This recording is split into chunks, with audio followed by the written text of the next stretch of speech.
wabarakatuh. A'udzu billahi minasyaitonir rajim. Bismillahirrahmanirrahim. Assalatu wassalamu ala khatamil anbiya'i wal mursalin Muhammadin sallallahu alaihi wasallam. Now, this is a very important topic, right? Alhamdulillah, let us welcome Brother Ronnie, 15 years old, just took Shahada about, 3-4 weeks ago, Alhamdulillah. May Allah make it easy for you to practice the Deen. The topic for today is called innovations, right? I think it applies to everybody, you, me, everything, to understand what is innovation, right? Of the Deen, right?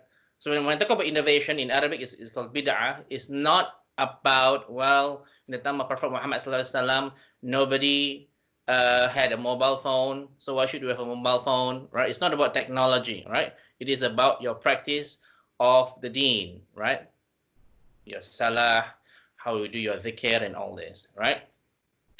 Now, this is very important, and I hate to say this, but those who are trying to follow the right path, it is a lonely road, right? Where people would sometimes make fun of you, especially if your families or cultures are not following the right path. Now, let me explain to you everything, especially for people like Brother Ronnie, you just took Shahada, about how are we supposed to understand about innovations. Now, in any acts of worship, right, be it prayer, fasting, anything, right, acts of worship, everything is not allowed, right, unless there are evidence from the Qur'an and authentic hadith, right? So this is our primary source of knowledge, the Qur'an and authentic hadith from Prophet Muhammad sallallahu alaihi wasallam. Can anybody tell me what are the secondary source of knowledge? Scholars. Yes, so for what is it called? Ijma or consensus, right? Consensus. So for example, right, when I went to Iceland, I went to Norway, right? I didn't know in the middle of summer like now, right? You know that the sun never sets. How do you pray your Fajr? Well, because when I prayed my Fajr, the sun never set, right? So this is where the scholars came up with the opinion, well, either you follow the nearest city, which may be London, right? Or you follow the timing of the in Medina or Mecca, right? So these are the scholarly opinions, or they call it consensus from the scholars, right? Because in those days, in Saudi Arabia, right, in Muhammad sallallahu, Islam did not spread that far to to Europe and all this, right? So nobody would know how to react with this, right? So other than the scholars, what are the things that we can or we should do besides Quran and Sunnah and Ijma? What is the secondary source of knowledge? Anybody? The hadith? The hadith is in the Sunnah. I see, okay. Right? And it must be authentic, right? How do I know just again a revision, the hadith is authentic, right?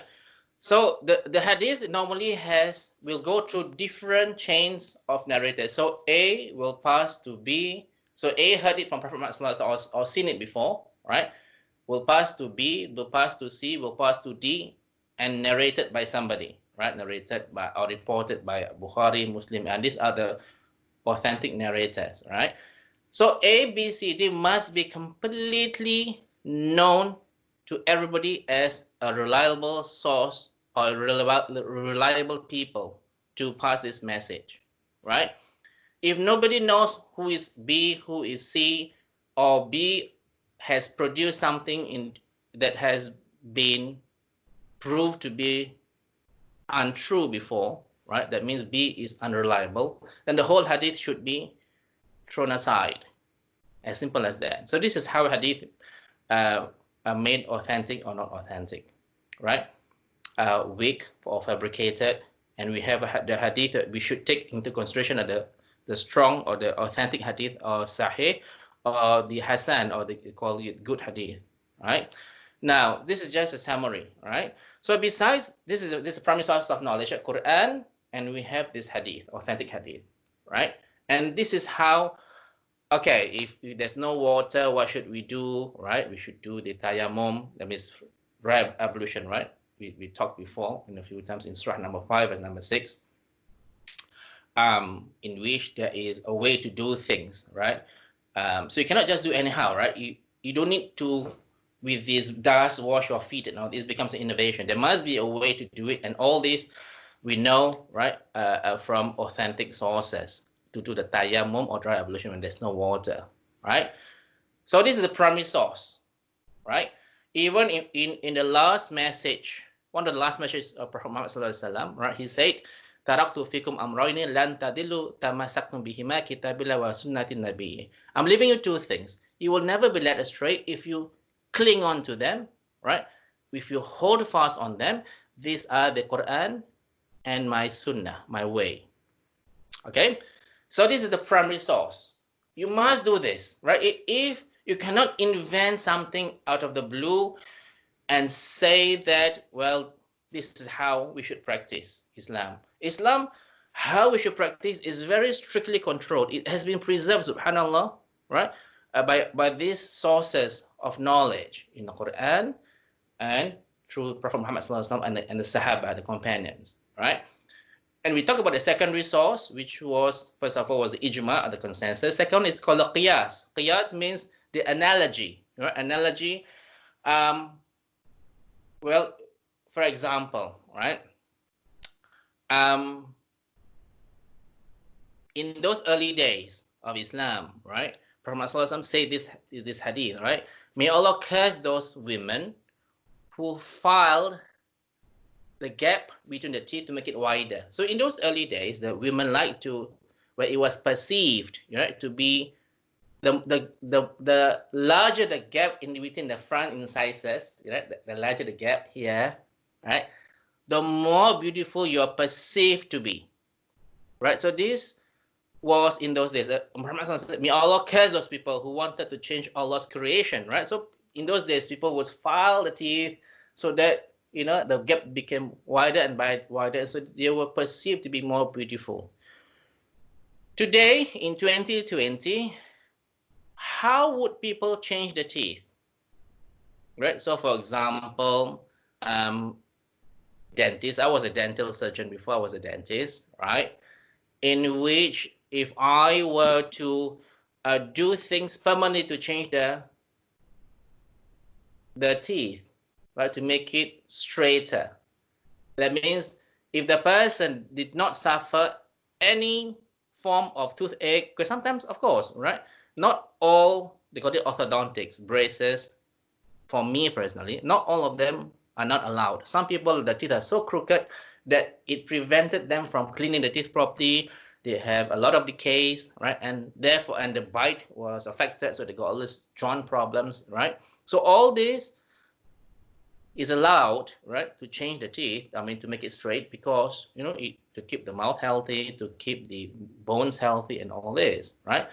But, you know, in Hollywood, in America, it's unheard of for children not to wear braces. Even though it's only a little bit crooked, they will still put on braces. And this is for aesthetic only, without affecting anything. So aesthetic reasons, if you want to change this, right, in Islam, according to this analogy, we call it qiyas in Arabic, it's not allowed, right? Because using the example where Muhammad sallallahu alaihi wasallam said in those days, right, may Allah curse those people who file the teeth to make them beautiful, right? So this is qiyas. So judging from all this, now this is our source of Islamic knowledge in terms of to do and not to do, and all this has been clearly documented, right?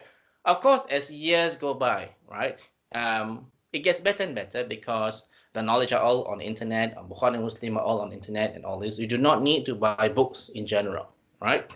So this is how Islam is supposed to be, right? If you and I wanted to follow the right path, right, then we need to follow this way with evidence, not according to what my grandfather did, my sheikh did, my ustad did, but without any evidence.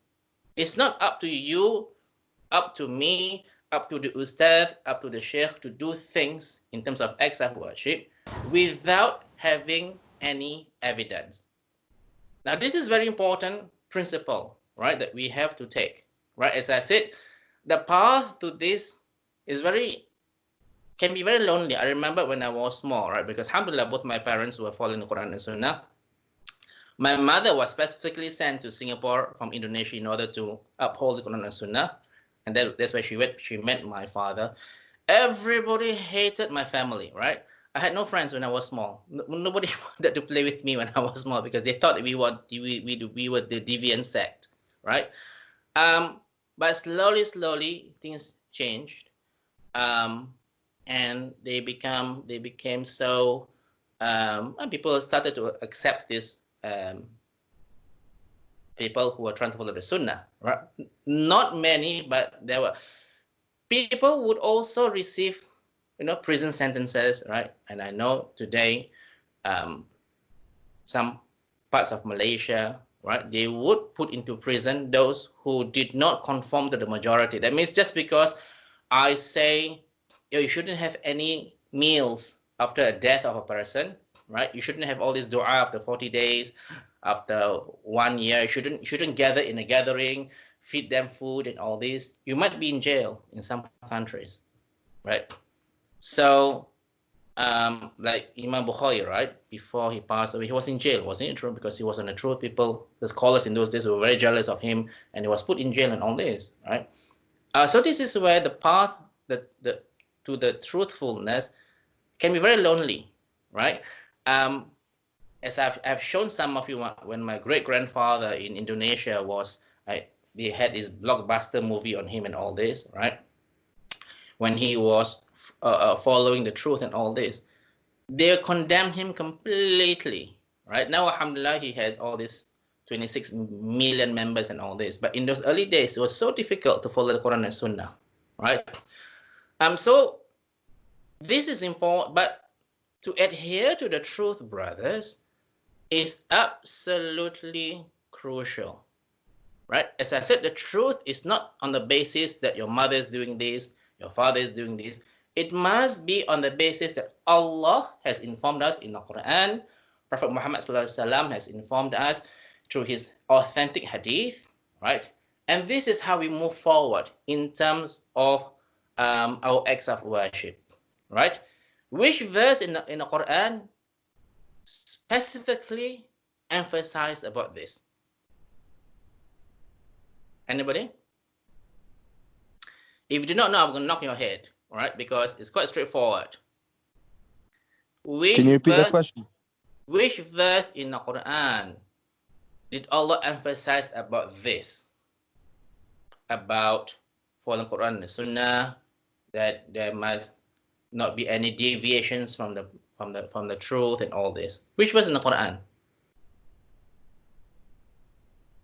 Stuck. Brothers. Okay, let me give you another hint. That Islam was complete. Ma'idah. Ma'idah. Sorry. Surah Ma'idah, isn't it true? In verse number 3, right? In the last third, where this was revealed after the last message of Prophet Muhammad ﷺ, the last sermon. This was revealed on this beautiful verse, which summarize what we discussed just now, right? Al-yawma akmaltu lakum dinakum wa atmamtu alaykum ni'mati wa raditu lakum islam madina. This day, I have perfected your deen for you, your religion for you, your way of life. It has been perfected. I have completed my favors upon you. This is Allah said. And I have made for you, or chosen for you, Islam as your religion.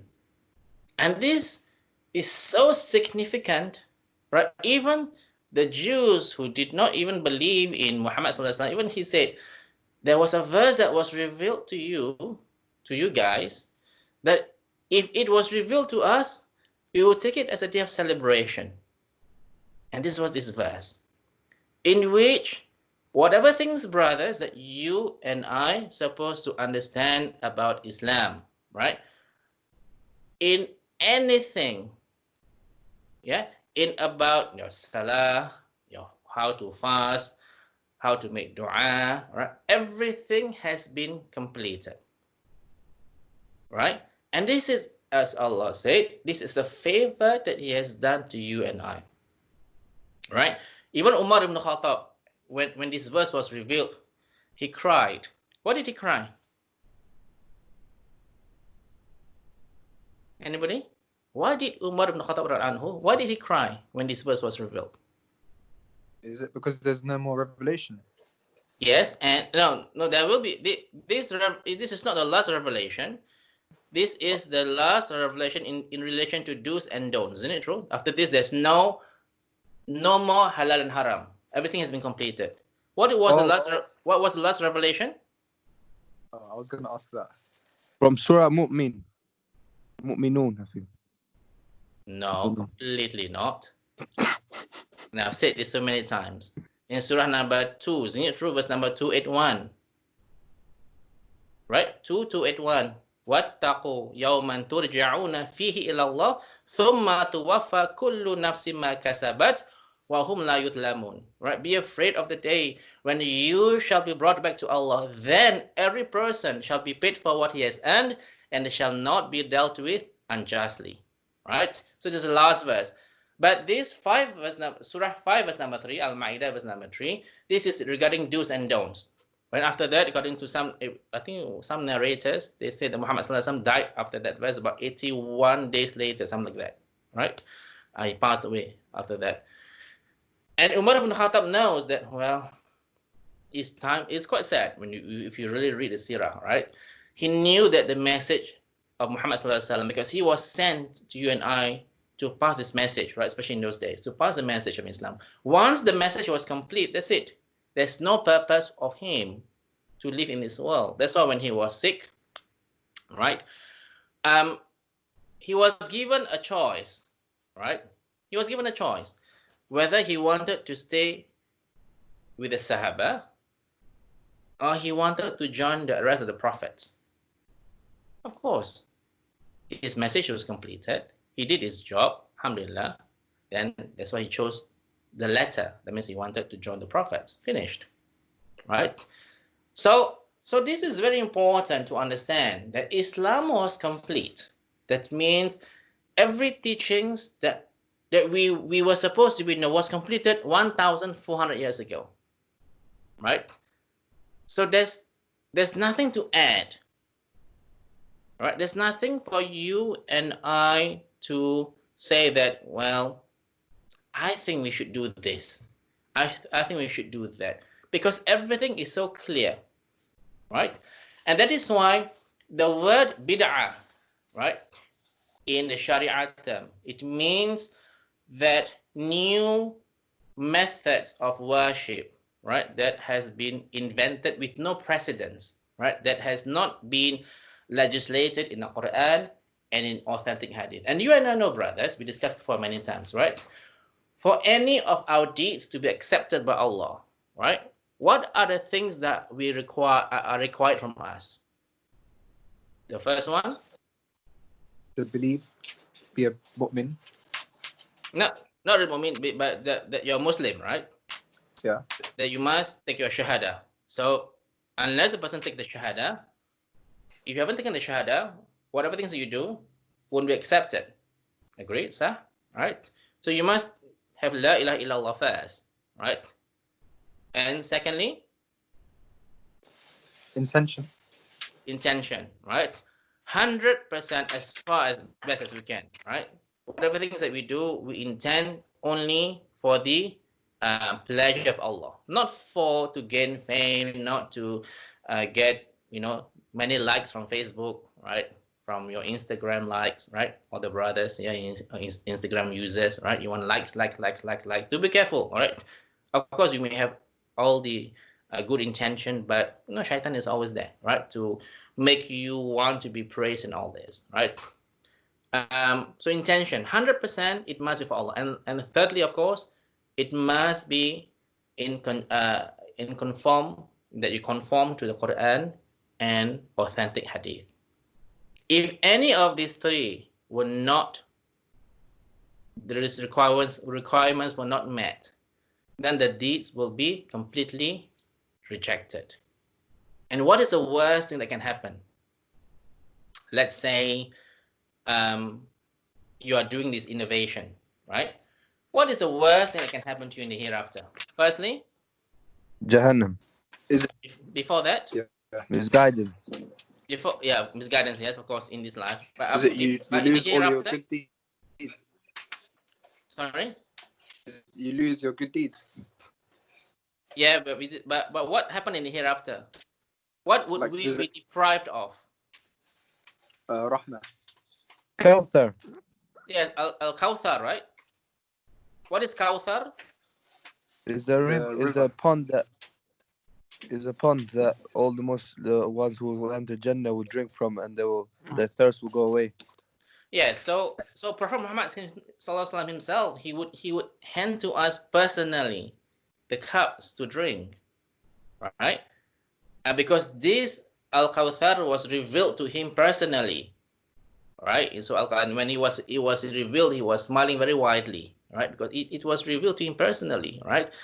That he would be handing us to this, and if we were to drink, right, as the brother said, that you will not be thirsty at all. Remember, the journey in the hereafter is 50,000 years long, right? So something in which you and I, we need to drink from this, and we make sure that all of us are able to drink from this pond, right? Called Al-Kawthar. Is what in one of the surah in the Qur'an, right?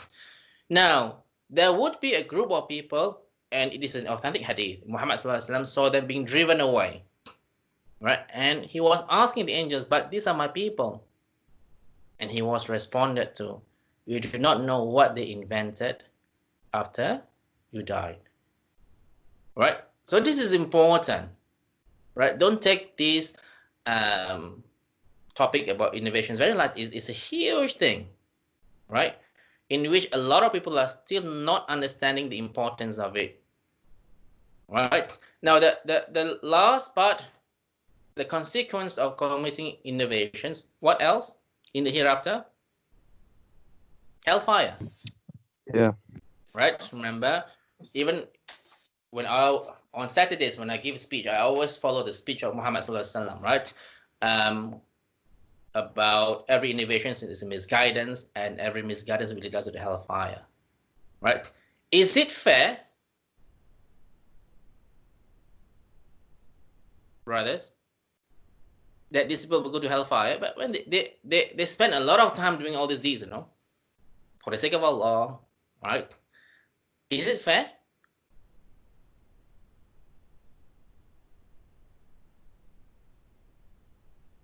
Yes or no? Can you repeat the question?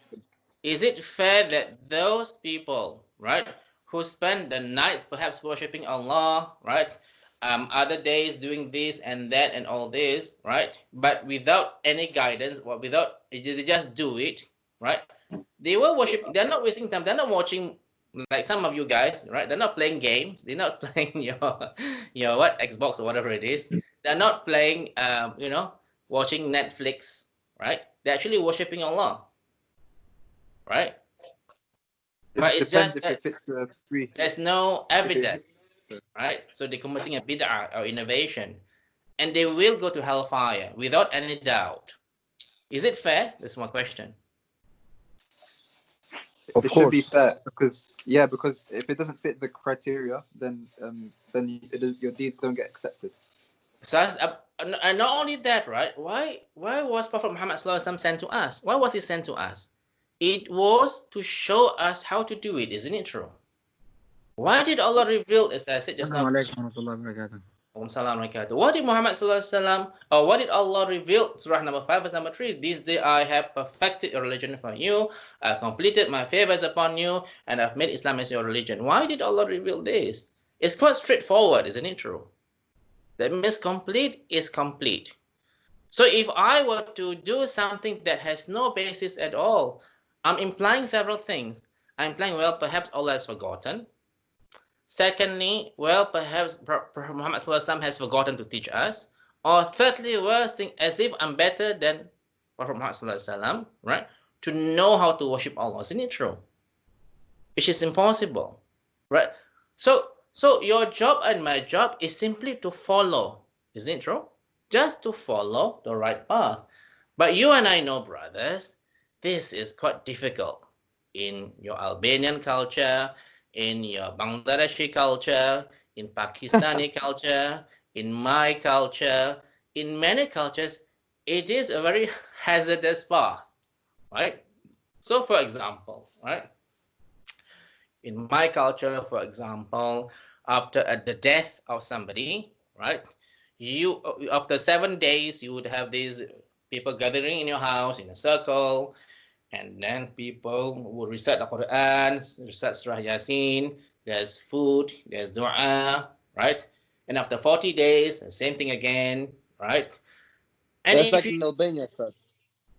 yeah, so if you were not to do it, then people think you are such an ungrateful son, right? Because of you, your father is now suffering. Do you know what I mean? Right? So a lot of attacks will be on me and on you, on or those people trying to follow Quran and Sunnah. And this is on a regular basis, right? And this is something in which, brothers, right? We have to know that our purpose in this life, it is not to please others. Do you agree? It is to please Allah, period. Not anybody else. And so this is something in which we have to understand about this topic about innovations or bid'ah, so that we don't fall into this trap. And remember, this would be one of the traps of shaitan, isn't it true? I think it was, according to many narrations, it's the second trap of shaitan about innovations. Why would shaitan love innovations? Why? Because people think they're doing something right when in actuality they're doing something wrong. Yeah, because people don't realize it, isn't it true? Because, well, I'm doing this good thing. What's wrong? What's wrong with I'm doing an extra, Yasin on my culture, right? Yasin on Thursday night. I'm reading the Quran. I'm not playing games. I'm not on Xbox. I'm not on your whatever games you play, right? I'm not singing karaoke at home. I'm actually reciting Yasin, right? In my culture, for example, on Thursday nights, people would do this thing called tahlil, right? So in a group, they say, La ilaha illallah, La ilaha illallah. It's quite scary for me, right? So they would say this, right? So this is part of the culture, right? If we don't do this, they think that you are some deviant sect and you'll be in hellfire. Subhanallah, right? As I said, people actually went to jail because they're trying to advise people against doing this, right? So that my question was, right, that if anybody were to commit these acts of innovation, they do deserve to be in hellfire, isn't it true? Right? Because it goes everything against what has been revealed in the Quran. Right? So, for example, Muhammad has been sent to us to show us the way, right? So if you look in Surah number 33, right, in verse number 21, well, let's look in Surah number 33, verse number 21, right, in which Allah informed us about the role of Muhammad ﷺ, right? لَقَدْ كَانَ لَكُمْ فِي رَسُولِ اللَّهِ أُسْوَةٌ حَسَنَةٌ لِمَنْ كَانَ يَرْجُو اللَّهَ وَالْيَوْمَ الْآخِرِ وَذَكَرَ اللَّهَ كَثِيرًا. Indeed, in the message of Allah ﷺ, you have a good example to follow for him who hopes in the meeting with Allah and in the last day and he remembers Allah much. If you want to meet Allah, you should follow him. I mean, that's what the verse actually said, right? If you hope to meet Allah, follow him. If you're the one who remembers Allah much, follow him, sallallahu alaihi wasallam. Right? This is something which we have to understand this, right? It's not what Even for me, right? Honestly, right? Alhamdulillah, my parents are all, both of them, for Qur'an. But even then, you have to know in those days, right? The knowledge is quite limited to the books that they have, right? So even the scholars, in Ibn Uthaymin and all this, they have changed opinions about certain things, right? Ibn Uthaymin changed opinions about the adhan of a ear of the baby, right? Because in the early days, he did advise people, well, when the baby is born, you should do the adhan. And then he changed his mind because he did all this research and all this, and he published a new fatwa about this, right? That actually the hadith is not a strong hadith to do the adhan on the ear of a baby, of a newborn baby. I can show you the evidence that he did. So even the scholars, when they do all this research, right, they would have to change their opinions if the research proof otherwise. What's that? Yes. Can I ask you a question? I was gonna say, what? Let's say if a country was like full of bid'ahs and innovations, right? But Yes. because they were like in Albania, a communist country where religion was like anywhere where it's mentioned any religion, the communists were like prisoning the people. So because they didn't know and they had a lot of innovations in religion, is that still the same to people who can do research and things? No.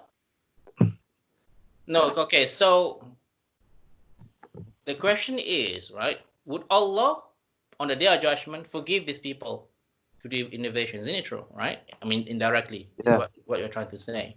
What do you think? I think yes. Now, did you recite Surah Al-Kahf today? Yes, I did. Alhamdulillah. Right? The people of the cave. Alham. Right. Where's Alham? No, he went. Staff. Astaghfirullah. What was the first test of Al-Kahf? In Surah Al-Kahf? That if you cannot follow and if you think you can't practice the Deen, either because of, well, people are all worshipping idols or people are doing the bid'ah and all this, what must you do? Oh, move to another. To go to another place, right? If I can't practice in UK, then there's no point for me to live here. Isn't it true? Yeah. I mean, all I'm trying to say, everything that we have been advised to do. See, Allah is so merciful, right? He's asking you, he's in a very persuasive way, read this and understand this. He could have said, well, you should have, anybody who cannot worship Allah, you must leave the country, you must go. He could have been so direct, isn't it true? Right? But he did not, because you and I, brothers, were still given the ability to choose, right? We have the freedom of choice. We have the free will, right? But if you actually understood the message behind Al-Kahf, if you can't practice your Deen because of whatever reasons, not just specific to the idol worshippers, right? And if anything, then this is not the country for you, right? And this is where you need to move to a place where you can even in the days of Musa alayhi salam, right? Because he was accused of killing somebody, and he was even asked to leave. There was one secret believer telling him, you have to leave, right? Yeah, this is an evil place, right? Even the person who killed 100 men, wasn't it true, right? Because the whole place was so evil, right? Even the wise men say you have to leave this place. So similarly, to apply to what we are experiencing now, right, in some countries, if you think that you can't practice Islam properly, then you need to leave. The problem with I have, for example, in Singapore, right, where I lived, right, and I said it very, very frankly, these scholars in Singapore and Malaysia and all this, right, they wasted all the time studying in Saudi Arabia, right, in Egypt, where they understood the Qur'an and authentic hadith. When they come back, they completely have to compromise their belief and their practice. Because why? Because if not, they couldn't find a job. As easy as that. Right? Complete compromise for me, right? What a lot of them are doing, right? In the sense that they have to follow everything traditionally, even though the traditions have completely no basis in Quran and Sunnah. right? So this is my answer, right? If you can't practice, then you have to go to a place where you can practice, inshallah. Right? Now, any more questions? Mami. Oh yeah, Marlon. Yes. The tasbih. Okay, we're going to go the details after this, right? At the end, towards the end, inshallah. Okay. Okay. So this is just about general view first, without going to specific to like the Albanians do, and my culture do, of course, same thing, right? That was later because it's more specific, right? Now let's look in Surah number 2, verse number 1770, right? 2, verse number 170, and this is the common response given by people who are actually invited to follow the truth, and they refuse, right? Because they say that it was they're only following the forefathers. Isn't it true? Right? So 170, وَإِذَا قِيلَ لَهُمُ اتَّبِعُوا مَا أَنزَلَ اللَّهُ قَالُوا بَلْ نَتَّبِعُ مَا أَلْفَيْنَا عَلَيْهِ آبَاءَنَا أَوَلَوْ كَانَ آبَاؤُهُمْ لَا يَعْقِلُونَ شَيْئًا وَلَا يَهْتَدُونَ. Right? When it is said to them, follow what Allah has sent down, they will say, no. Right? We shall follow what we found our fathers following. Would they do that even though their fathers did not understand anything, nor were they guided? Right? So these are the examples that Allah given in the Qur'an, right? Even for myself, right? In those days, right? As I said, knowledge is quite difficult to acquire other than from books and all this, right? So people were still celebrating Maulud, the Prophet's birthdays. People, in Ramadan, they call it the Nuzul Qur'an, when the Qur'an was revealed, right?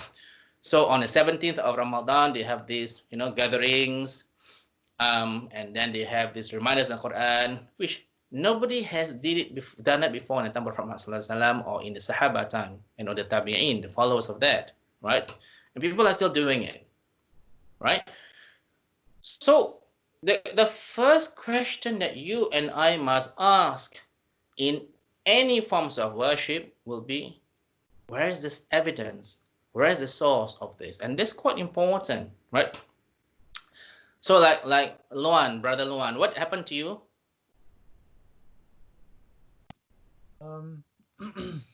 Where do you want me to start?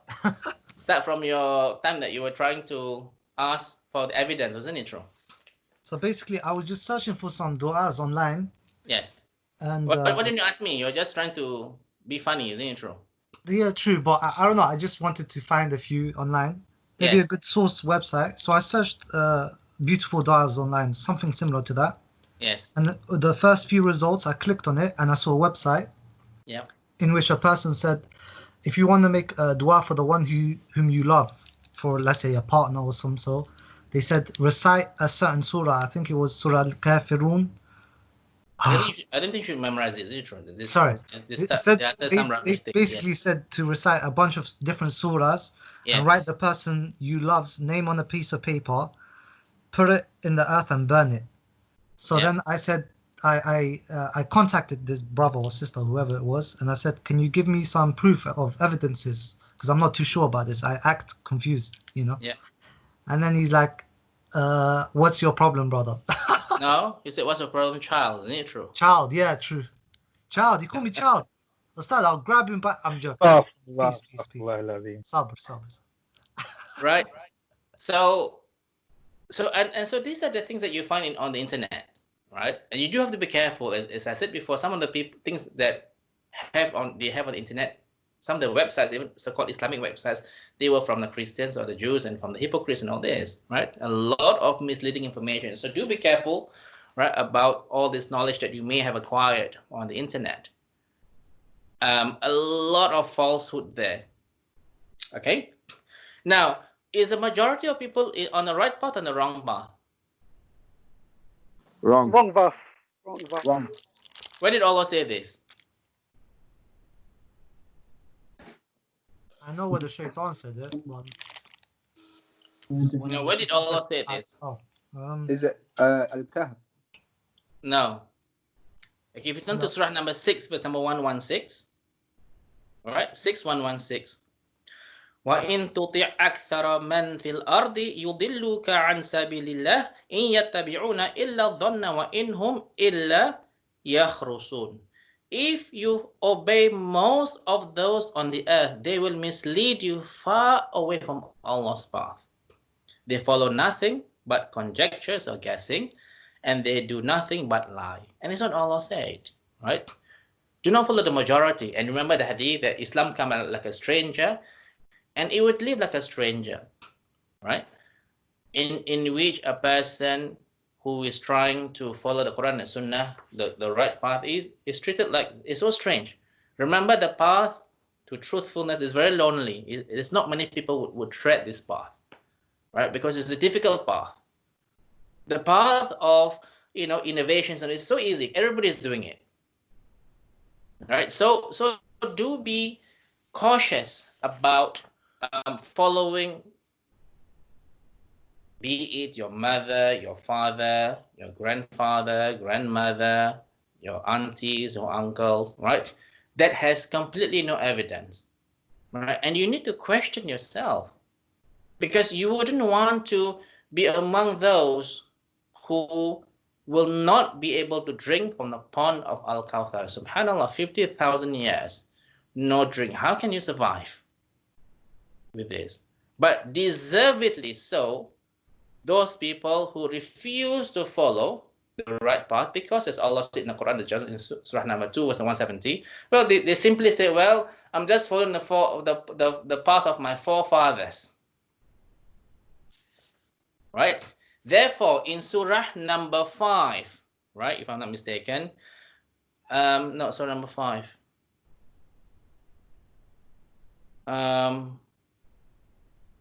Yeah.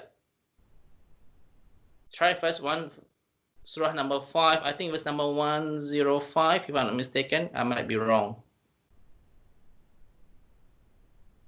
Yeah, 105, right?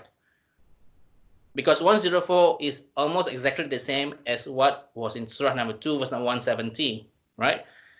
In Surah number 5, verse number 105, Allah advises us, Ya ayyuhalladhina amanu alaykum anfusakum.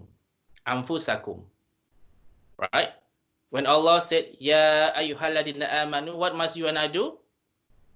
Listen. We must listen, we must pay attention, we must follow. Because what comes after that is very important. So Allah said, take care of yourself. Right? Why? Yeah. La yadurrukum man dalla idha ihtadaytum ilallahi marji'ukum jami'an fayunabbi'ukum bima kuntum ta'malun. Right? If you follow the right guidance, right, no hurt can come to you from those who are in error. The return of you all is to Allah. And then He will inform you about that which you used to do. And this is very important. All of us are going to return to Allah. You can't, on the day of judgment, brothers, I can't blame my father, my grandfather, my great-grandfather for teaching me this. I have a free will. Right? I need to do my own research, isn't it true, to understand what is the right path. If you don't, the worst thing that you can do is actually also going into shirk, isn't it true? That is why some people, they worship the grave, right? They ask from the dead, right? If you go to all this, even those of you who've been to Umrah, right? You go to Medina, people are making dua facing, not facing the Qibla, facing the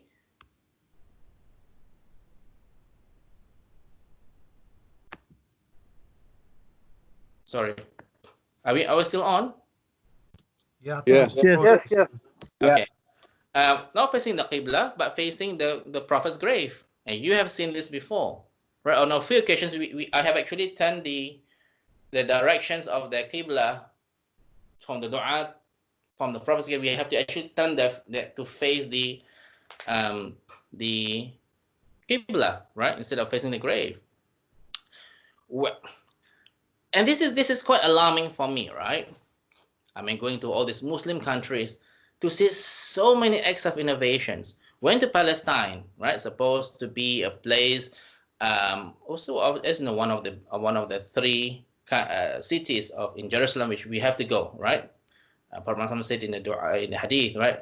You don't go to other places other than these three, right? Mecca, Medina, and Jerusalem, right? But disappointingly, right? So many innovations happen in that country in terms of, again, people building the shrines, or the prophets. They're not the grave, not the shrines. People are making dua to the shrines, right? I saw coins being dropped as a form of good luck, right? Just like the imitating these people, when people in Rome, the fountains, people put the coins there, isn't it, for good luck, right? Yeah.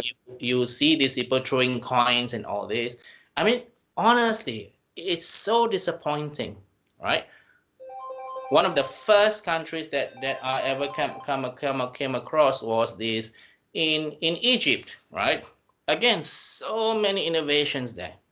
It is alarming, right? Because well, one of the best universities is supposed to be there. Al-Azhar is supposed to be there, right? What are they doing in order to enjoin good, forbid evil, right? In terms of all these innovations, right? So, so let us now go through the points, right? Why are people committing innovations?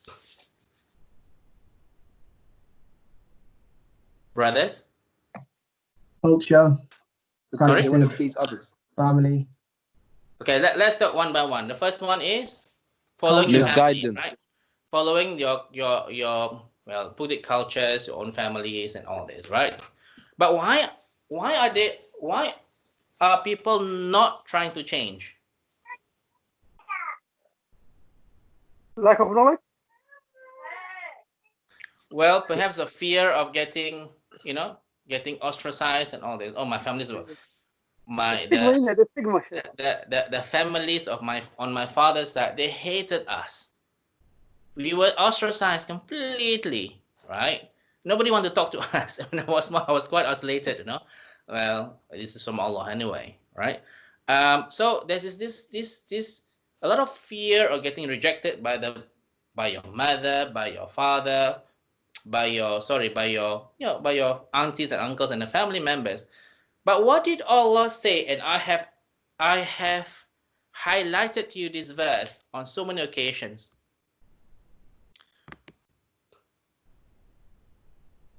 Which verse in the Quran that Allah said, Almi, should know this, right? If your mothers, your fathers, your business, and all this. Which verse is this? This is Baqarah. No, we discussed this so many times. In Surah number 9, right? They teach you than anything else. Is that the one? 9 in verse number 24, right?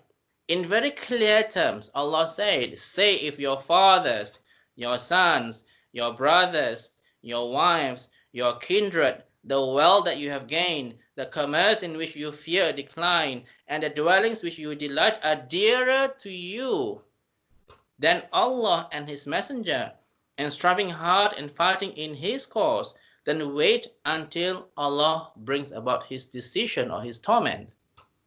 And Allah do not guide the people who are the fasiqun. Fasiqun means? Luan? Rebellious. Rebellious. Is it true? Right? So, what was the ayah again? Surah number 9, verse number 25. Can you remember this? I mean, this is for me whenever I have to make a decision, right? I mean, I'm a human too, right? I might making the decision. Should I follow this path? It's quite a lonely path, right? Then I remember this verse. Nothing at all is more important than obeying Allah. Not even your father, your mother, and all this, right? So this is important verse, 9:24. For you and I to quickly come to our senses. On the day of judgment, brothers, your aunties, your uncles, your grandmother, grandfather, they won't be there to help you, isn't it true? Nobody there. All of us have to answer to Allah ourselves.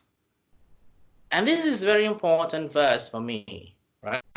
To check myself, right? Nothing else is important except obeying Allah. Okay? So the first reason, the causes of innovations of bid'ah, as you said just now, was the following of your family members and pressure, culture, and all this. Right? Secondly, is it when you without even knowing that they are doing the shirk? Adam just said just now before I interrupted you, the lack of knowledge, right? That you have no knowledge, right? And this is the knowledge that we have. It must be based on the truth, right? In the sense that there must be, when you read something, right? When you receive any advice, this dua, that dua, and all this, there must be evidence. Okay, this is from narrated by Bukhari, Muslim, and all this. This is from Surah number 5. That's why every time in this class, for the past 15, 16 years, right? Every time when we say something, I will say, okay, open up your Quran. You need to do this. I may make a mistake, right? I'm a human being. If I were to say something wrong, you need to correct me, of course. Subhanallah, right?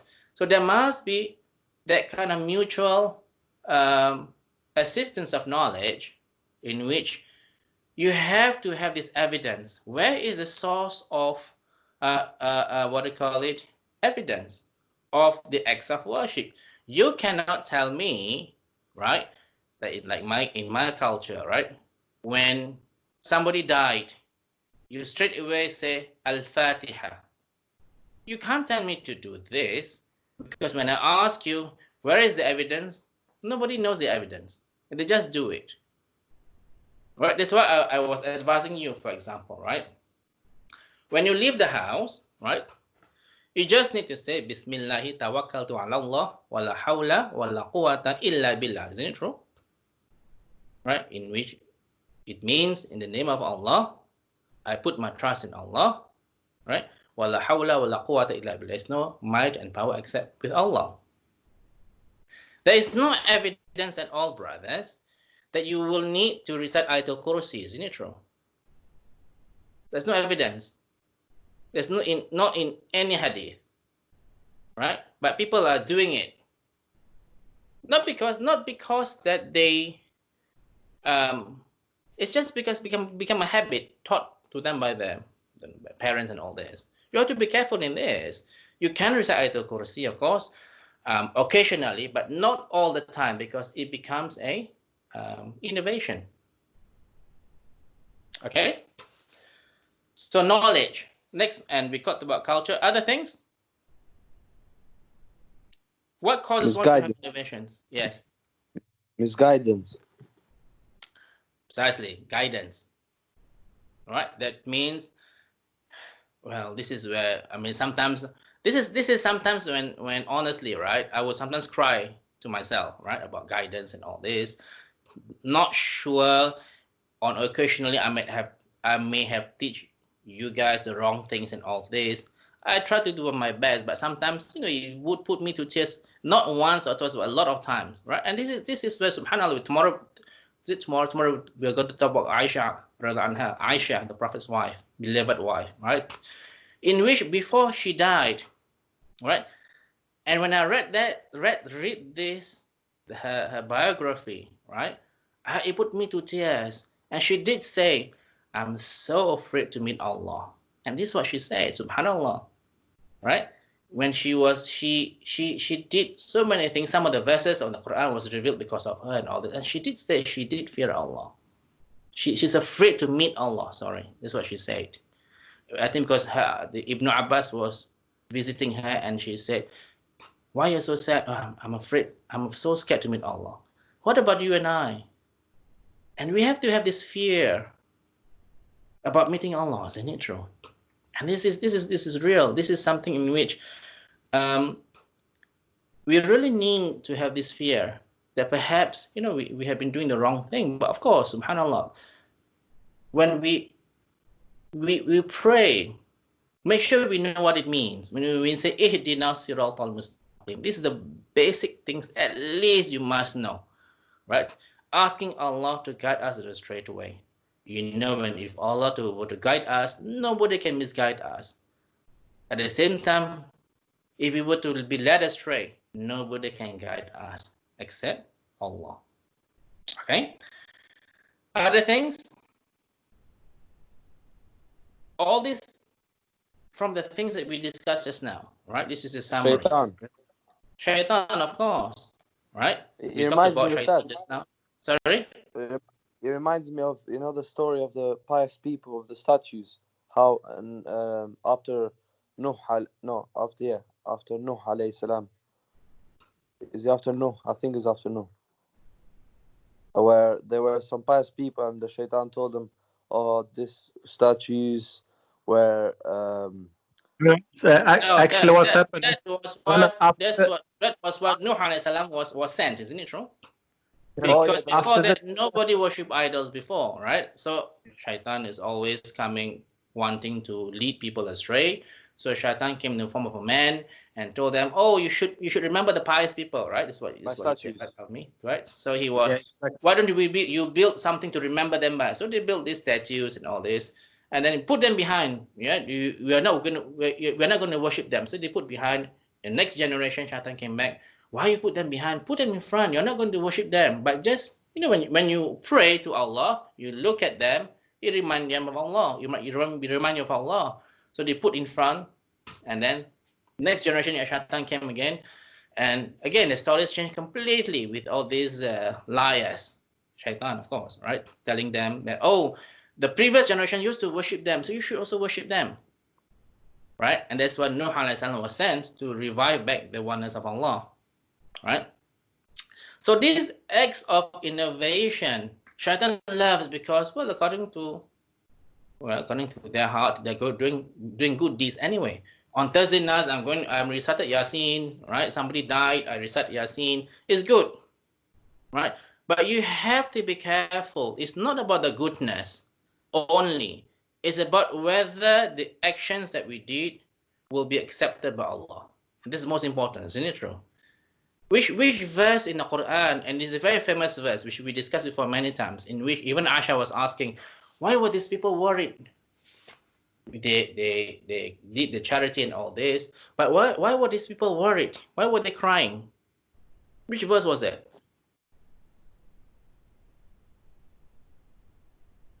Brothers, right? In surah number 23, in verse number 60, right? This is the verse about, of course, in general, was about charity, right? And those who give that, means charity, they give which their hearts full of fear, because they are sure to return to their Lord. Even though they did so much, they're still so fearful. Why? Because they are so afraid that their deeds may not be accepted by Allah. And we should be among these people, right? That even though we may have done so much, it's not about, well done, you did all this, you can just relax. It's not. That is what the Sahaba, right, the Tabi'in and all this, 6 months after the Ramadan ended, for the 6 months, they continually ask Allah to accept their deeds. Isn't it true? Right? So we need to continuously ask Allah to accept our deeds, right? So coming back to shaitan, right? Shaitan, this is one of the best things that they did, because those people who did the innovations, according to them, right, they're doing all the good things. They're not playing around. Yeah, they're not wasting time, but they're just worshiping Allah, right? And this failure to realize that the innovations, right, may lead to all this hellfire. Shaitan loves all this. Okay? Which verse, for example, Allah said shaitan is a plain enemy to you and me?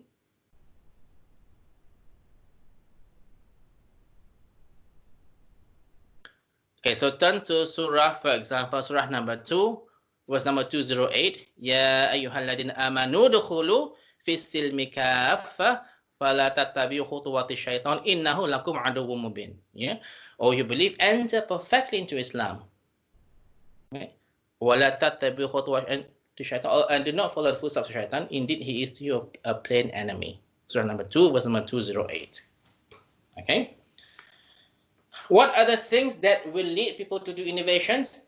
We talk about knowledge, culture, Shaitan, and all this. Anybody?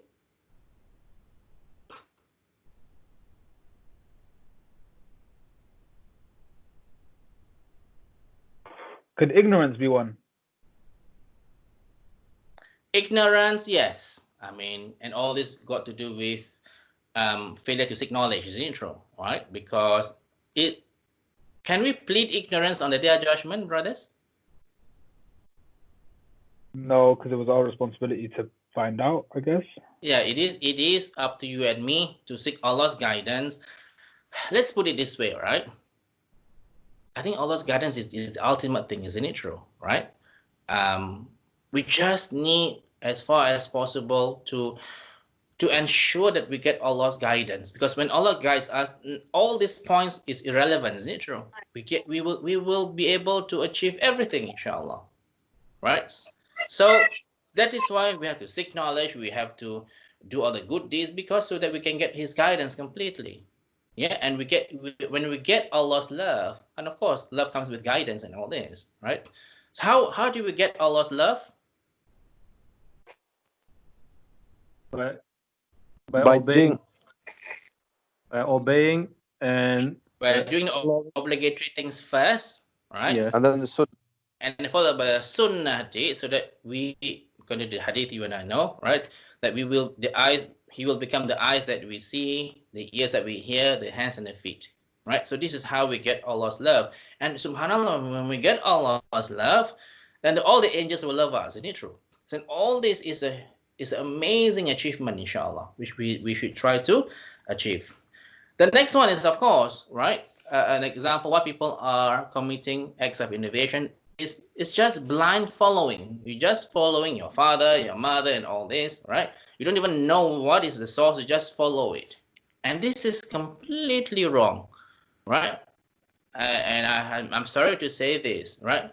Even towards your own parents and all this, right? You do need to speak out, right? And ask them, not in a nice, polite way, and the most respectful way, of course, right?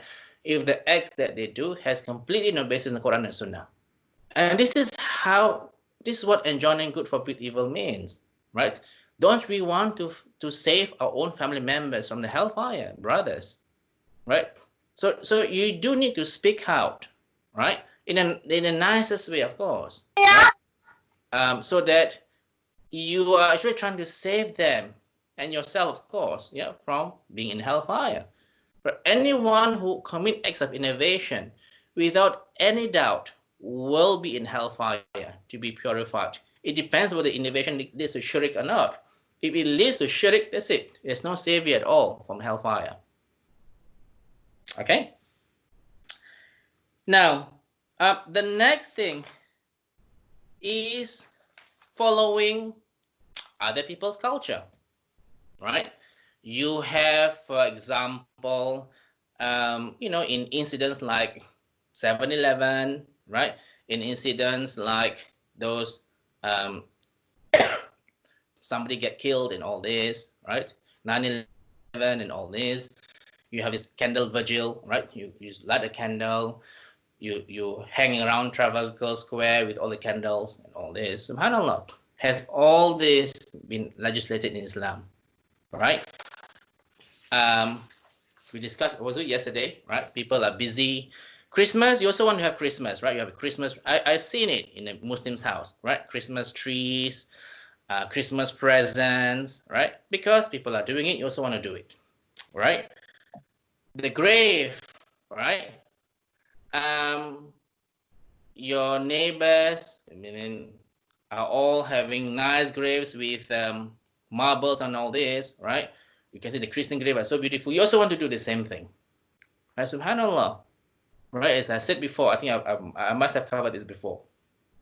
If you go to the Baqi grave, yeah, in Medina, you should see how simple the graves were of the Prophet's wives, yeah, of even, I think, Uthman and who was there, the Sahaba and all were there, right? So you can see how simple the graves were, right? You do not need to spend 10,000 pounds on marbles and all this. Like my culture, right? It's all about competition. Who has the best grave means, yeah, they are the most saved. That means you are the most filial son if you make your father's graves or mother's graves so beautiful. It's not important. Once we die, finished, right? Only 3 things are important: your righteous child, the dua, the charity, the continuous sadaqah jariyah, and the knowledge that you pass it to them. Okay? So all these things, right? People are, for example, wearing, as I said just now, the taweez, right, to protect them, right? Because these many cultures, Bangladeshi cultures, Pakistani cultures, a lot. I'm not thinking about 1 or 2 here. I'm thinking about a lot of people are still wearing these taweez to protect them.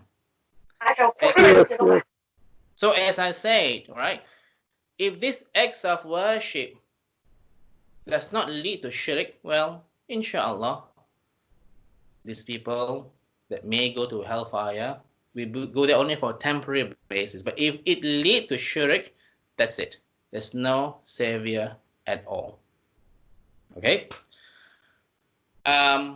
So for example, right, in the car, you put this Allah, right, or the Qur'an, small Qur'an, to protect the car. Subhanallah, these things are happening, right? So do be careful in even like putting flowers on the grave. Are we allowed to put flowers on the grave?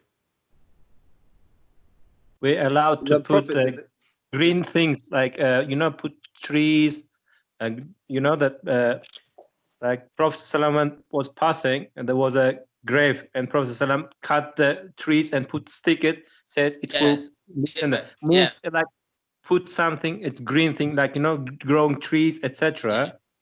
But not the flowers, because the time there wasn't any flowers. This. I'm sure when you go to graves, right, the Muslim graves I'm talking about, you will see flowers, intro, in my country, all this, right? You see flowers and all this. And these brothers, these flowers are not cheap, right? 20 pounds, 30 pounds. Couldn't you use this money to help the poor?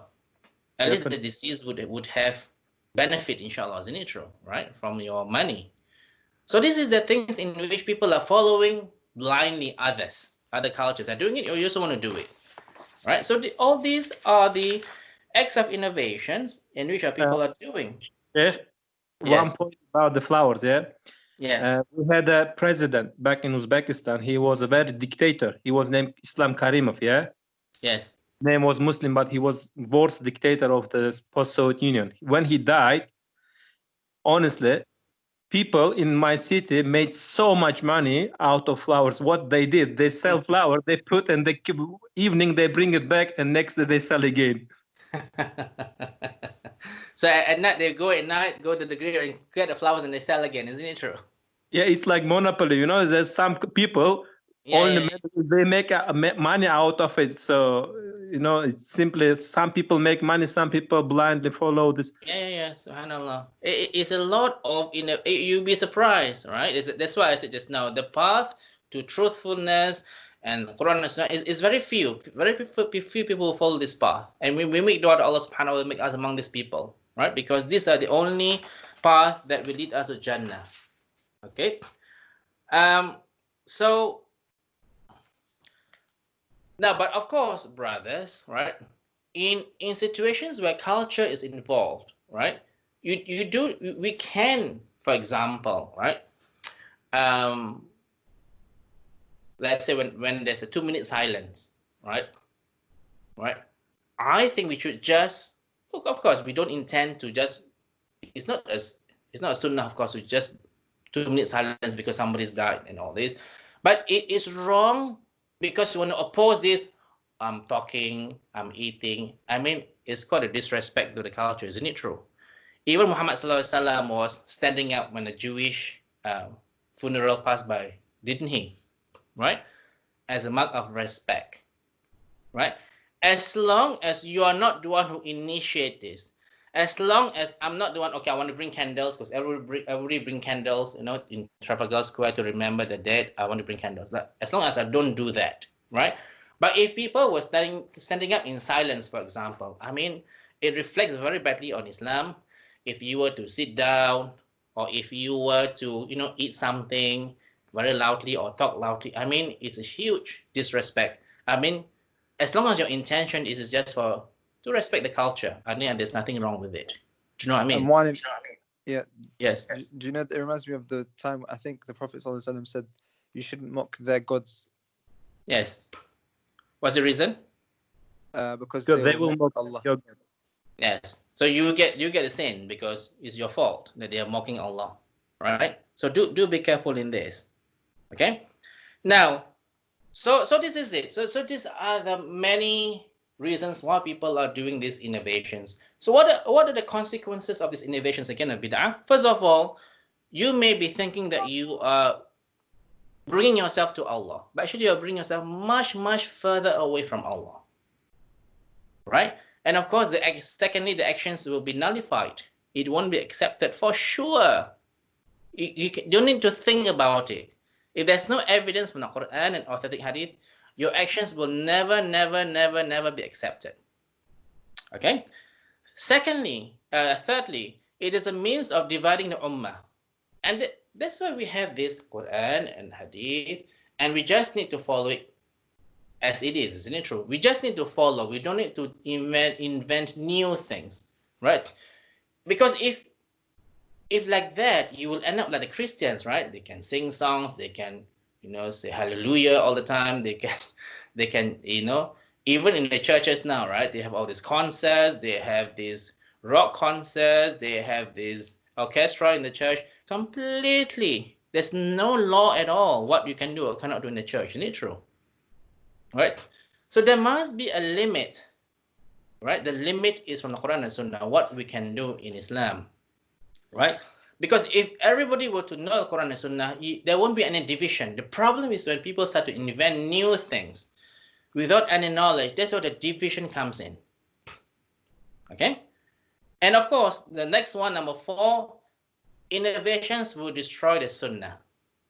For sure, right? That if everybody were to recite, like my culture, right? Nobody recite Al-Kahf. Not nobody. Very few people is Al-Kahf in my culture. All recite Yasin on Thursday night, right? If everybody were to do that, then the practice of Al-Kahf will get reduced. Isn't it true? Right? And therefore, you destroy the Sunnah. Right? So innovations will cause the destruction of the Sunnah. Right? Ibn Abbas said, when bid'ah is created, then the Sunnah dies, and this continues until that bid'ah is living and the Sunnah is dead. This is exactly what happens today. Okay? Now, the next one, of course, as I said just now, consequence of some of the acts of innovations will lead to shirk. But and you and I know shirk, there will be completely no forgiveness from Allah if we die in that state. Why did Allah say this, brothers?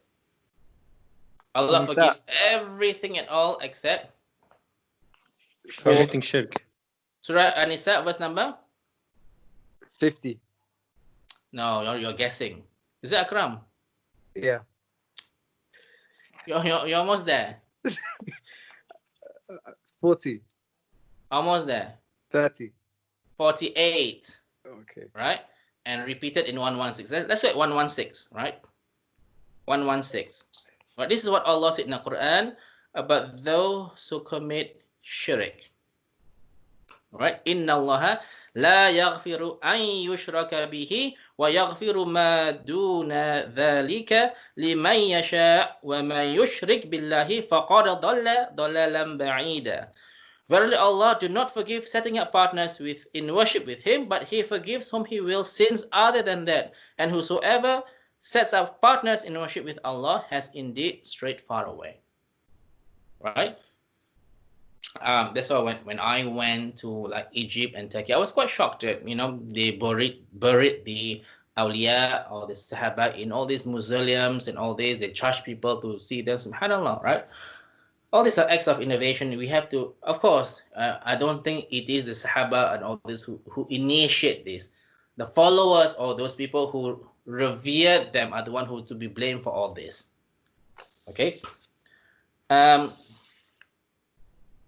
next one, individually, the innovations would destroy the hereafter. As I said, as we discussed just now, innovations would allow you and I not to be able to drink from Al-Kawthar. Innovations eventually will allow you and I to be in hellfire. Whether we are saved or not is dependent whether this innovation would have led to shirk. Okay? In hadith from Bukhari, Muslim and others, Prophet Muhammad said, whoever knowingly lie upon me, then let him occupy his seat in the fire of hell. Right? So that means whatever things that they do, they use to fabricate many things, right? And that is why it is so important to check the source all the time. Where is the source? Right? As far as we know, of course, we are not scholars, right? But we just try to follow the best that possibly is. Right? Muhammad Sallallahu Alaihi Wasallam is not here to tell us, no, if you don't do this, but as best as we can, inshallah. Right? Now, the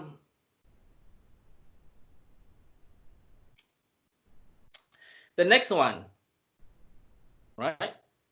Okay, we talked about this, about the hellfire and the Al-Kawthar and all this, right? Lastly, right? How do you and I know, right? We talk about innovations of the Deen, right? How do you and I now ensure that we do not commit any innovations? Firstly, where'd you get sources? Sources. The sources we're following has to be.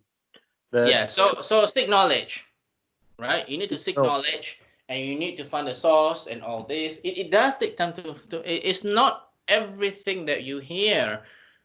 I'm sorry to say this, even from authentic or from shuyukhs and all this, right? Not everything is correct. Sometimes you just need once in a while to see whether it is okay or not, right? I won't mention names. When I'm quite a busybody, right? I would take down what they said, and sometimes I would check. Sometimes it's not correct. So you do be careful in this, right? So seek knowledge, seek evidence from Allah. What else? Intention, very important. Even more important than that, seek Allah's guidance. Isn't it true? Right? Yeah. Because when Allah guides, nothing can misguide us. Thirdly, almost relation to guidance, what must you do?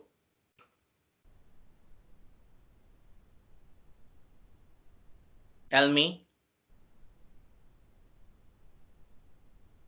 Because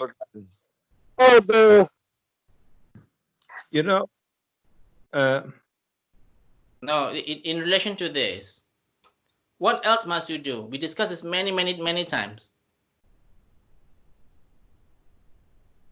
Ask Allah for forgiveness. Furqan, is it true? Furqan. What is Furqan again?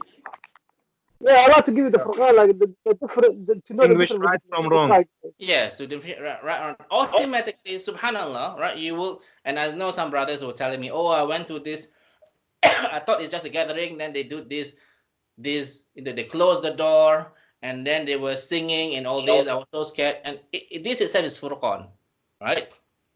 And how do we get Furqan? By increasing taqwa. Yes. Which surah in the Quran? 42. Still at? No. 8, 28, 29. Surah number 8, verse number 29. Isn't it true? Right? Or you believe, if you have taqwa to Allah, right, He will grant you Furqan. Right? So 8:29. So in order to get this Furqan, we need to work hard, isn't it true? Right? It's not an automatic thing we get this Furqan. We need to, that's why, alhamdulillah, Ramadan is over. Inshallah, with Ramadan, we would have achieved taqwa, isn't it true? Right? And with this taqwa, then we can differentiate, okay, this is not correct. I don't think I should do this, right? I need to question this, right? And this itself is Furqan. It's not just follow just because it seems correct, right? But these brothers, ability to have Furqan itself, it is from Allah, right? So in order to get this, do have this ability to have this taqwa. Even taqwa, it is from Allah, right? That you try your best to be conscious all the time, right? Oh, this is Asar time. Have I prayed my Asar, right? Oh, Fajr is very important, right? I need to do my Fajr, I need to sleep early. And all these kind of things is part of taqwa, isn't it true? It's not about, don't worry, right? If I miss Fajr, always have Zuhur anyway. I can always pray at 8 o'clock. That's not taqwa, right? If you're at work, right? You know that it's prayer time, right? And you just need to put down your work, 10 minutes, go and pray, that's it, right? So this is a sign of taqwa, isn't it true? Right? And something which we have to put in effort to have this taqwa, right? And then Allah will grant us Furqan with His will. Okay? Now the next one, doubtful matters. If you are doubtful of any matter, ask, right? Or the best thing, don't do it, right? If I'm doubtful, and as I said yesterday, right? Seen this Muslim family online celebrating a girl's birthday, and then blow a candle. Don't forget to make a wish. Subhanallah. Make the wish to who? Right? So all these are acts of innovation, isn't it true? Right? When you see shooting star, right? What is the common thing that people do usually? They make a Wish. Make a wish, isn't it true? Make a wish. Shooting stars. Making a wish to who? All right. So do be careful in all these things. Malam, I used to make wishes when I used to blow on the dandelion. What? Stop. When you spray and make a rainbow thing, do you make a wish? No. Malam, I say the belief that gold is at the end of the rainbow is shirk. That's why I said this. We don't do shirk things. Okay. Now, what are the things that you should have? Seek protection from shaitan, of course, right? So you need to do everything that you can to protect yourself from shaitan. So, for example, what do you do? Taking wudu. Say A'udhu Billahi Minash Rajim. Yes, other things? Start saying Bismillah before doing anything, because if you don't say it, it will be cut. It won't be finished. Yes. Other things? Al-Baqarah. Wait, are these, right? The last these two verses examples of of shirk? Al-Baqarah. Sorry? Are these examples of shirk? I'm sorry? Are these examples of shirk? No. These are, I'm asking, how do we seek protection from shaitan? Oh, okay. Right? So Al-Baqarah, and brothers, don't forget, this is very important dhikr. When you say La ilaha illallah, wahdahu la sharika lah, lahul mulku wa lahul hamd wa huwa ala kulli shay'in qadir, either 10 times or 100 times. What is the protection from shaitan? I think from the whole day, isn't it true? You're protected from shaitan. Agreed? All day to evening, from evening to morning, Yes. evening as well. Right? So these are the things. I mean, you need to, don't think that shaitan is trying to give you a rest. Shaitan will never rest. Isn't it true? Always come on you and me all the time. They will never rest until we follow them. And as I said just now, the best thing for shaitan, one of the best achievements is for us to do innovations or bid'ah. Okay? What other things? Following your culture. Right? In like my culture in terms of weddings and all this, a lot of innovations, right? That may lead to shirk. So do be careful that not everything about culture you can do it in Islam. You need to investigate it, whether it is according to the acts of, calling the Sharia in the Islam, in the Quran, or the authentic Hadith. Okay, your companions. Who are your companions? Right? For sure, if you have the wrong companions, they will tell, come, let's meet in this place, and we have this class and all this, and they switch off the lights, and you start to go in a circle. And is it true? That's why my companion is Africa, Sheikh. Oh, subhanallah, alhamdulillah, may Allah reward you. Okay, so do be careful in your companions, right? Because the companions may lead you astray, right? The next one, avoid following the majority. The majority may not be in the right track, isn't it true? We discussed this in surah. Which surah again, brothers? Brothers, which surah? Did you just mention it recently?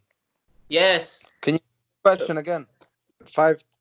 Which surah did Allah say, do not follow the majority, because the majority will mislead you far away from the right path?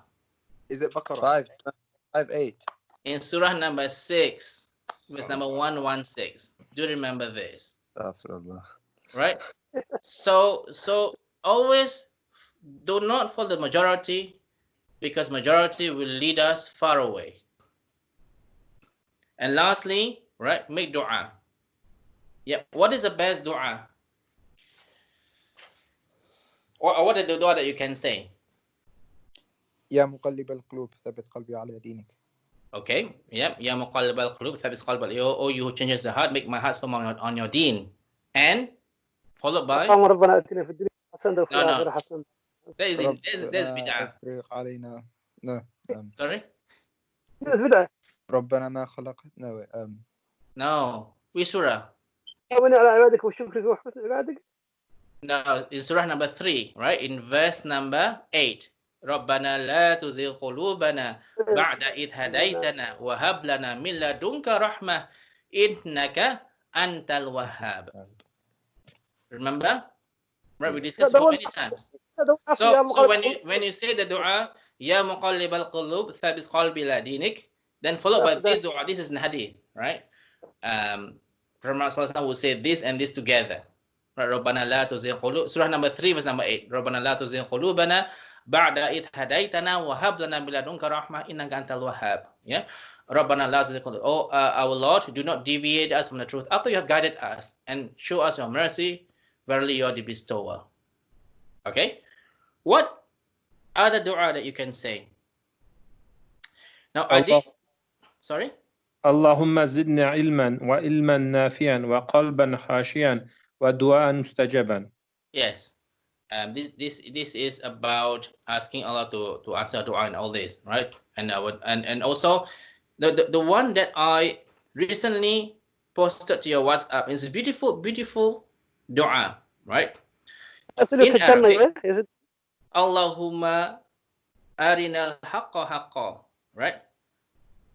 Warzuqna tiba'ah wa arina al-batila batila warzuqna tinabah wa la taj'alhu multabisan alayna fanadil waj'alna lil muttaqina imama. Look at the meaning, right? Is that the one they use in Tarawih sometimes? Yeah, just recently I did a few days ago, right? Oh Allah, show us the truth as truth, and bestow adherence to it on us. Show us the evil as evil, and make us stay away from it. And do not confuse us regarding the reality of evil, so that we will not be led astray by it, and make us leaders of the muttaqun. I mean, this is summarized what we discussed for the whole day today, isn't it true? Right? About asking Allah to show us the truth if it's truthful, right? And make us adhere to it. And show us as evil or as falsehood, the falsehood as falsehood. Make us not be led astray by it. This is a beautiful dua, right? And I will, inshallah, put this again in your Skype group again. This dua for you and I to memorize, inshallah. Okay? Any questions? Malam, is the tasbih bid'ah? Okay, let's talk about individual things, right? Now, there are some big scholars who say that tasbih is not an innovation. But there are some big scholars who say it is, right? I think, is a personal opinion, of course, right? I think we should just use our hands, because Muhammad Sallallahu Alaihi Wasallam has always teaching us to use our hands. Isn't it true? Right? What about the story? There is a hadith in which I think one of the Sahaba was finding these people were doing stones, right? Every time there's a stone, a person would recite like Allahu Akbar 100 times and all this, right? And they were addressed, and all this is my notes, right? They were addressed by this one of the Sahaba, that this is in this act of innovation. Doesn't matter whether you're doing good things, but we have not practiced this before. That's what the Sahaba said, right? But Abu Bakr done in a mosque, the one they were doing in the mosque. Yeah, I think it was in the mosque, isn't it true? Right? About this acts of innovation, about counting it. So the stone will replicate the thingy, the tasbih, isn't it true in general? But so if you are doubtful of anything, what must you do, Akram? Avoid. Stay away. I won't do the tasbih, but I'm not big. There are some big scholars in Egypt now. They say no, we can do it, but I won't do it myself. Okay? There's a hadith saying the halal is certain, haram is certain, but there's a doubtful. When you become doubtful, turn to the halal. I mean, like avoid that. Avoid it's haram and try to go to halal. Yes. Right. Because halal is clean, but with doubtful matters, stay away from it. That's what it means, literally. Yes. So I won't do it. I won't do it myself, because also the hadith goes that when you count with the fingers will verify to Allah their judgment. Isn't it true? Right, that you're doing tasbih. So it's better to do that anyways. Yes. Right. However, if there's a person, for example, some people as a concentration, if some people as a less concentration, like like when they're doing, they always forget. I met like such a people, they have it's like physical disability. It's like less concentration. For them, it's okay to follow because they know certainty how many they did, 33, 36, 33. But it's only for the exceptional situation. But if if you fully concentrate and Allah give you 2 hands, 10 fingers, use it. Yeah. And this is the first thing. Secondly, I see people carrying the tasbih around. It's like showing off. It's true that you are more pious than the rest, because you've got the tasbih, right? And you have to be careful about this, because this riya, right, is more hidden than the black ant on a black rock on a pitch dark night. That means it's so hidden from that we didn't know that we are actually showing off. Right, so do be careful in this also about the tasbih, right? Yes. Also, intention is important, because I met a lot of people, because from my own perspective, I always do observation and I seek Allah for the guide, for the truth. So when I look at majority people doing for show off, However, there's some people they hide. For example, I was on a underground, in London. There's a lady came, and she had a cover up on her hand. She covered it and then did tasbih, Yes. However, I was observing why she is covered, and I was keeping an eye, and she didn't show up, but accidentally I saw it. But what I'm saying is there's some people they doing, but they're covering up. So it depends on the intention, because what it says, because it says on a on a hadith, all hadith starts with intention, and then 3 people who go to hellfire, first question will be based on the intention, because one is because intention is very important, Sheikh. Yeah. Now, after making a dua, right? People will do this, right? Oh yeah.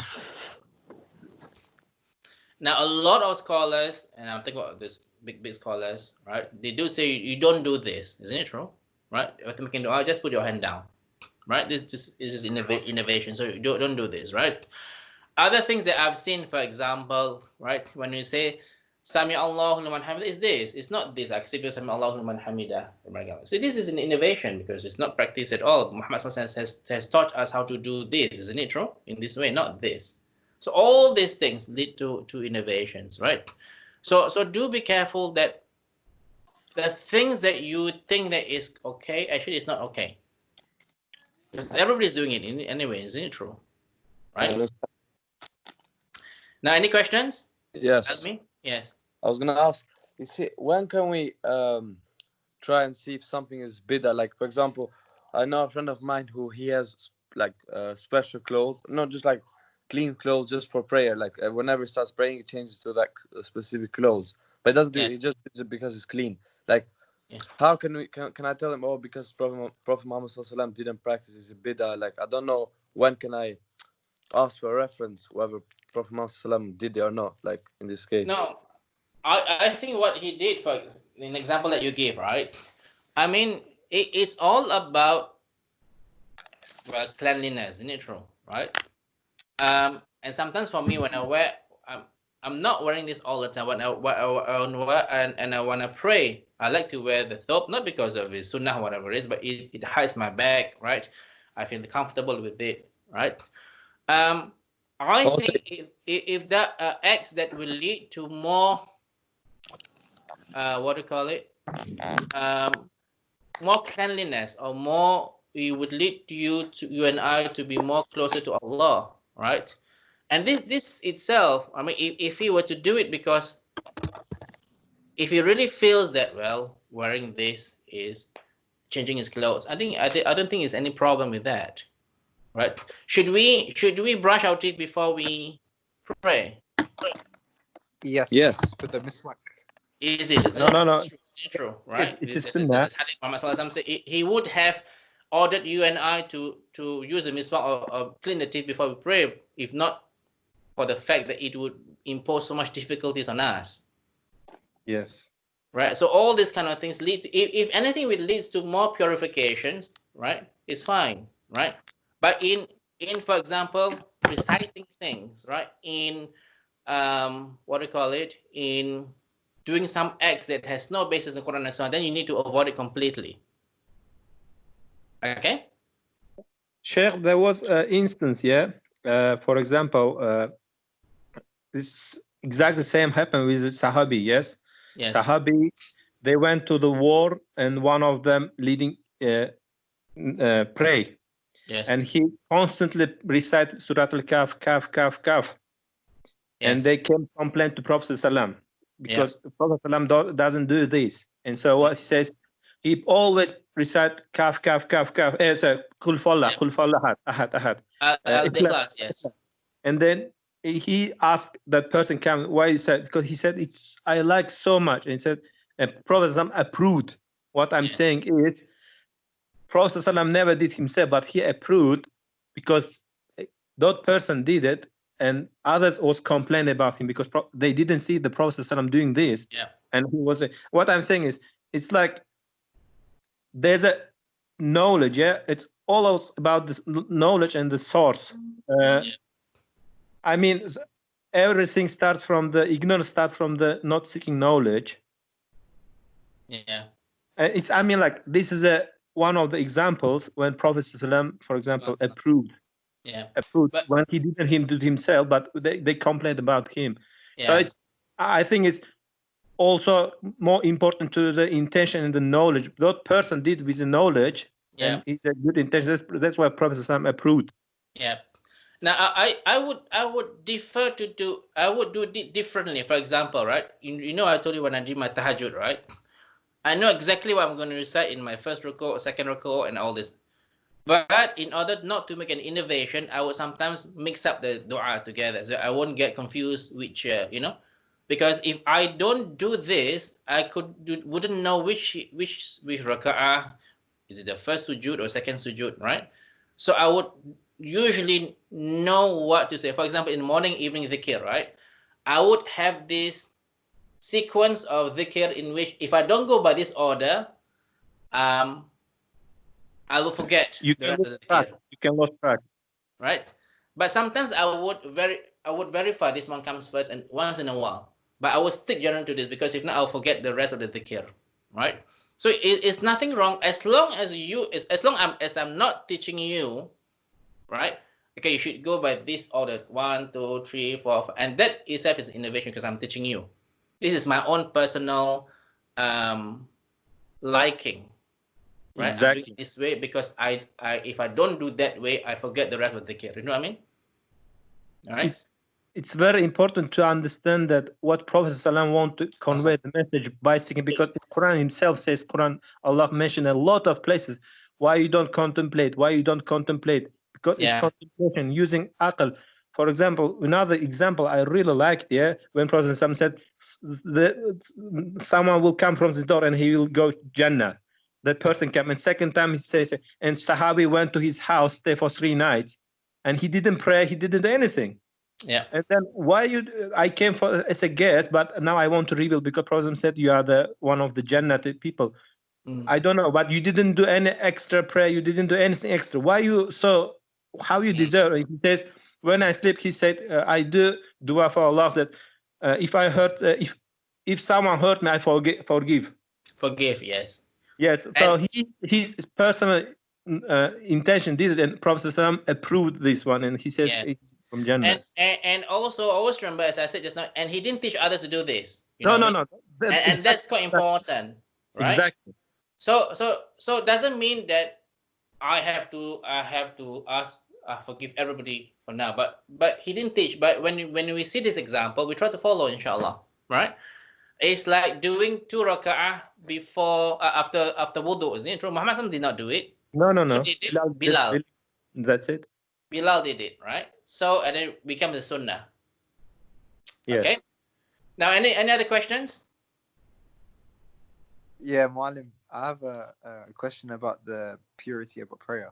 So sometimes I used to get perfume and I used to spray it on the prayer mat. So when you're doing sujood, you stay a bit longer. Yes. Is that bad? No, it's okay. It's fine. Oh, that's good. Why is it bad? Because I thought it was like some type of bid'ah innovation or something. Because you do it for your own, for your own benefit, right? So you can, some of the prayer mats, as you know, right? We use prayer mats for years and years and it's never washed. Is it true? Right? Yeah. So it's a means to just keep it clean, and you can be in that position, inshallah. But it's not just for clean. It's just to so you can when you're in like sujood, you smell it and like you just stay a bit longer. So you of course, inshallah. Yeah. Okay. How about if I put like a chocolate, like the way he puts perfume, I put a chocolate. And you eat it, isn't it true? Why don't you put a pillow there? Then over there you do a sujood, long sujood. You can just sit down and not wake up in your tahajjud. Okay, so especially with Fajr. He's been praying all night, isn't it? Alhamdulillah. I hope today's topic is relevant to all of you, right? That you inshallah, right? You and me, we are taking some important notes about this, right? About innovations. It's a huge topic, right? I hope I was able to do it justice by informing you the importance of not to innovate of the Deen, right? Because the consequence is completely, for me personally, right? It will be our fault if we end up not able to drink from Al-Kawthar, if we end up in hellfire, because we refuse to change, right? We are given the freedom to change, right? Do not fear of anything except Allah, right? And we just need Allah. We make dua that Allah subhanahu wa ta'ala will guide you and I in a straight path. May Allah subhanahu wa ta'ala will continue to grant us furqan, make us ability to have taqwa to Allah, increase our iman. May Allah subhanahu wa ta'ala will continue to forgive our sins and any shortcomings that we have, and grant all of us jannatul firdaus. Ya subhanaka wa nashhadu an la ilaha illa anta wa astaghfiruka wa atubu ilaik. Subhana rabbika rabbil izzati amma yasifun wa assalamu alal mursalin walhamdulillahi alamin. Assalamualaikum warahmatullahi wabarakatuh. Tomorrow on YouTube, inshallah, important topic about Aisha anha. So do join us about 3 o'clock, inshallah. Yeah. Inshallah. Assalamualaikum. Wa alaikum assalam wa rahmatullahi wa barakatuh. Alaikum salam wa rahmatullahi wa barakatuh.